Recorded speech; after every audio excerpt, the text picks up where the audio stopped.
do what I do. Progressive overlords like Joy Reid, they get shamed, they get ridiculed, they get attacked. Now, Joy Reid's remarks, these despicable remarks, they reveal a festering superiority complex within these liberal elites, and that there's a belief amongst these people that they know better than anyone else, and they know what's good for you and your family. And if you dare think for yourself, if you dare try to prioritize your values and your faith or your family's economic well-being over their agenda, you become a traitor to your identity. Let's be clear. What Joy Reid was really saying, okay, what she was really saying, she wasn't just calling out Latino men for voting their conscience. She was weaponizing guilt and shame to bully them into submission. She was telling Latino men, your vote isn't yours. It belongs to the Democratic Party. It belongs to me. And if you step out of line, you'll be held personally responsible for every bad thing that happens to your community. That's what she said. This is not political discourse. It's ideological tyranny. And let's not ignore the hypocrisy here. Joy Reid is an immigrant, or a first-generation immigrant herself, who's tethered herself to the Black community. Okay, and that's going to come into play later. Nevertheless, she has no problem lecturing Latinos about their identity while erasing the cultural diversity within their community. She speaks as if Latino, and somebody type Latino in the chat room, okay? She speaks as if Latino is a monolith, and she's ignoring the vast differences between Tejanos, Chicanos, Caribbean Latinos, and others. She would never accept such sweeping generalizations about Black Americans. Let us try to lump her in with Black folk, foundational Black folk. She gonna definitely distinguish herself, right? I'm sure she did it on all her college applications, or at least when she started doing well for herself, she did. But she feels entitled to reduce Latinos to a single narrative when it suits her agenda. And see, this is why foundational Black Americans are beginning to separate ourselves from immigrants like Joy Reid. See, her statement underscores a growing problem. And liberals, particularly Black liberals in the media, are exposing their own xenophobic and racist tendencies. They're even racist against us as Black Americans. And when their policies fail and their messaging flops, they lash out, not just as foundational Black Americans, but in Middle America as a whole, including whites, Latinos, and anyone else who refuses to comply. Okay, Joy Reid's words are a reflection of the disdain that East and West Coast elites have for regular, everyday Americans. They view Middle America, working class Latinos, whites, Blacks, rural whites, conservative Black Americans. They see us as backward, as ignorant, and as unworthy of respect. Their arrogance is not just insulting, it's dangerous, because it fuels division, it alienates communities, and it reinforces the very dynamics they claim to oppose. And make no mistake, this is why America rejected the Democratic elite in the re-election of Donald Trump. Joy Reid's comments are a reminder to all of us, okay, why so many Black, white, and Latinos, and everyone in between, are fed up with being told how to think and how to live by people who neither understand nor respect our lives. Joy Reid's remarks, they weren't a political misstep. They were a window to the elitist disdain that drives the modern left. And it is that very disdain that continues to push more and more Americans, all of us, towards leaders who actually respect their choices and their values and our voices. Shout out to my man, Mile High Gambler. Thank you for being the second person contribute to the super chat. Shout out to my man, D-Med too. Thank you so much. Now, let's talk about this. Joy Reid's remarks, they really underscore a very crucial, or let me say it like this. It's crucial that we as FBA, Foundational Black Americans, we have to politically and socially distance ourselves from these Black immigrants who are way out there like that, whether they're extreme left or extreme right, but on this particular case, they fail to grasp the racial dynamics that are very unique to the United States. Okay?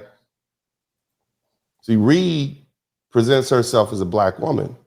If you didn't know any better, you would just see her as a Black woman. Most Hispanics see her, most Latinos see her as a Black woman. And she's managed to fool many into believing or assuming that she's foundational Black American. But her immigrant background and her ideological lens, it shapes, renders her, I'll say, ill-equipped to navigate or speak on the nuanced relationships between the different racial groups here in this country. See, her inflammatory rhetoric, and it was inflammatory, it not only undermines these relationship dynamics, but it also exposes foundational Black Americans to unnecessary scrutiny and animosity. In America, the relationship between Black Americans, white Americans, Hispanic Americans, and particularly white Americans and Hispanic Americans, it's evolved over the centuries. And these relationships are deeply rooted in a shared history of struggle and conflict and compromise and, eventually a mutual understanding, okay? It's not perfect, but these dynamics have established unspoken boundaries and agreements that allow for us to coexist and progress in this country. And for the most part, foundational Black Americans, we don't get off into other people's internal business, okay? We don't get off into their in-house internal racial business. We don't worry about their politics, okay? We leave those other ethnic groups alone. Shout out to my man, D-Med. And we don't appreciate outsiders interfering in our business. We don't want them dealing with our internal struggles in our communities. We take umbrage to that. But see, when you have Black immigrants like Joy Reid, right, they lack the sensitivity and the historical context to respect these boundaries. And by inserting herself into Latino community people's business, specifically their voting patterns, and making those divisive remarks, basically hoping that their grandmas and their mamas and wives get deported, she not only disrespects their autonomy, but she also drags foundational Black Americans into this conflict that's not ours to begin with. See, this kind of overreach, it breeds tension among racial groups, and it creates animosity where none previously existed. See, Joy Reid's position as a Black immigrant posing as a foundational Black American woman opens the door for criticism that ultimately falls on the shoulders of foundational Black Americans. See, when she speaks reckless about other groups, it's FBAs who bear the brunt of the backlash. This fosters unnecessary tension between Black folks and Latinos, and it undermines decades of mutual respect and solidarity. Look, the racial dynamics in America are not something to be taken lightly. We're sitting on the powder keg. And foundational Black Americans, white Americans, for example, we have an understanding. I spoke about that the other night. And it's something we forged through a long and complicated history. And while we have our differences, there's a recognition of shared stakes in the national fabric. Similarly, foundational Black Americans and Hispanic Americans often find common ground in working class communities. We have a shared struggle sometimes against systematic inequalities. And there's a delicate relationship okay? And it requires care and understanding that a lot of these immigrants like Joy Reid, they lack, okay? Because they've not lived the experience of being foundational Black Americans in this country for centuries. Shout out to my man, African Dyadic. Now, what makes Joy Reid's rhetoric particularly harmful is her willingness to weaponize her Blackness to further this divisive agenda. She would not be able to say that if she was a white woman. Did y'all hear what she said?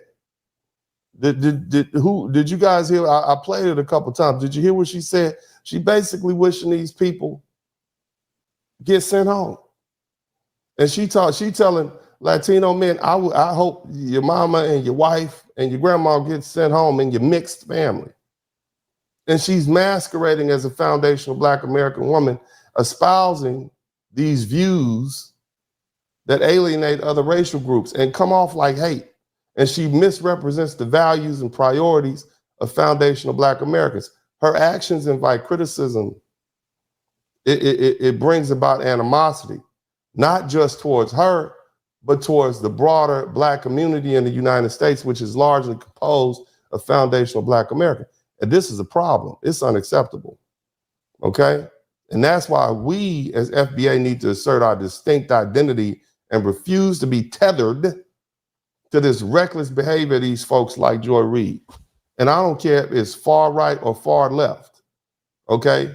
That's what I'm trying to explain to you. These radical right and these crazy left wingers, that doesn't represent us. And so what we need to do is we need to protect the integrity of our relationships with these other racial groups so that we can ensure that our hard-earned respect and understanding that we built. What's up? Welcome to the broadcast. This is Uncle D. People wash their ass in the tub, Kamala Harris. You would tune in to Uncle D. D's Black Man Talk. Pull up, homie, take a seat. Don't be a shadow watcher every day. You learn something and you earn something. And let them know and drop some money in the plate. It's getting cold, ladies, talking ratchet. There's a king here, grab your coat, zip your jacket. Keep quiet for a second, close your jaw. Attorney Spurling, this ain't pearly, know the law. Talking Constitution, pushing pins when he shooting, give him that. Masculinity, just for the record, sprinkle that.